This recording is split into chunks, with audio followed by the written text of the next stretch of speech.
안녕하세요. 광주 미르치과병원 원장 이동현입니다.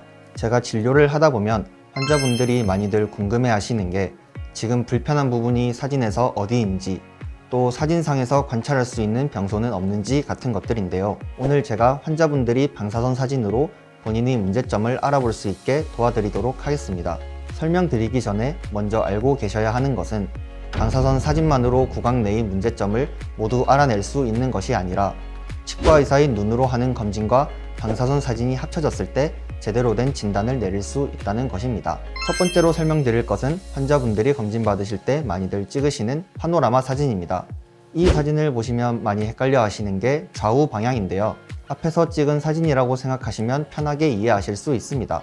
우리가 보는 방향에서 왼쪽이 환자분의 오른쪽이 되는 거죠. 이 사진에서 관찰할 수 있는 것들로는 첫 번째로 치과 치료를 받은 치아가 많이 있다는 것을 알 수 있습니다.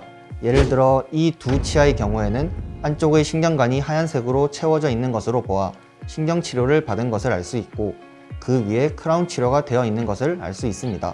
반면 이 치아들은 안쪽의 신경관은 하얀색으로 채워져 있으나 크라운 치료는 되어 있지 않습니다. 그런 이 치아들은 크라운보다 크기가 작아 보이고 치아 전체를 덮고 있지 않은데 어떤 치료를 받은 걸까요? 이 치아들 같은 경우는 우식된 부분을 제거하고 레진이나 아말감 같은 재료로 때웠거나 일레이라는 보철 치료를 받은 치아들입니다. 지금까지는 치료를 받은 치아들에 대해 설명드렸고, 다음에는 이 사진에서 치료를 받아야 할 치아에 대해 알아보겠습니다. 환자분 구강 내에서는 왼쪽 위, 사진상에서 오른쪽 위를 보시면 다른 치아들과 조금 다른 부분이 있는데요. 어떤 부분이 다른지 아시겠나요? 다른 치아와 비교해보면 다른 점을 느끼실 수 있으실 텐데요. 왼쪽 사진의 경우에는 치아끼리 닿아 있는 부분이 하얗게 연결되어 있는데 반해서 오른쪽 사진 같은 경우 치아와 크라운이 닿아 있는 부분이 다른 치아에 비해 까맣게 보이는 것을 볼 수 있습니다. 그런데 파노라마 사진의 경우 구강 내를 전체적으로 찍은 사진이기 때문에 아무래도 치아 하나하나의 문제를 세밀하게 관찰하기는 힘들다는 문제가 있습니다. 그래서 파노라마 사진에서 병소가 있는 것으로 의심되는 치아를 발견하면 그 치아를 좀 더 정확히 진단해 보기 위해 확대된 사진을 찍어보는 게 좋겠죠? 그럴 때 찍는 사진이 환자분들도 많이 보셨을 스탠다드 사진입니다. 이 사진을 보면 방금 전 파노라마 사진을 확대한 사진보다 훨씬 화질도 좋고 자세하게 볼 수 있습니다. 사진에서 표시해 놓은 부분이 아까 전에 병소가 있는 것으로 의심되는 부분인데요.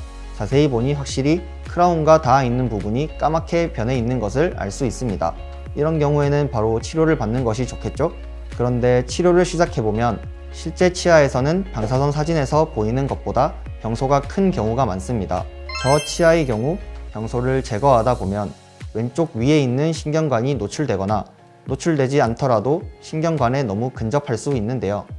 그렇게 되면 신경치료까지 진행해야 할 수 있다는 것을 환자분께 말씀드리고 치료를 진행하였습니다. 다행히 신경관은 노출되지 않았지만 신경관과 가까워 신경을 보호하는 재료를 한층 깔고 일레이 치료로 마무리했습니다. 이렇게 치아 우식을 방사선 사진으로 판별해서 치료를 진행하는 과정을 설명드렸는데요. 이번에는 치아 우식이 아닌 치아 주위 조직의 병소를 판별하는 방법에 대해 설명드리겠습니다. 파노라마 사진 두 장을 비교해보면 다른 점이 보이실 텐데요. 오른쪽 사진은 치아가 하나 없기도 하지만 치아 뿌리 쪽이 까맣게 보이는 것을 알 수 있습니다.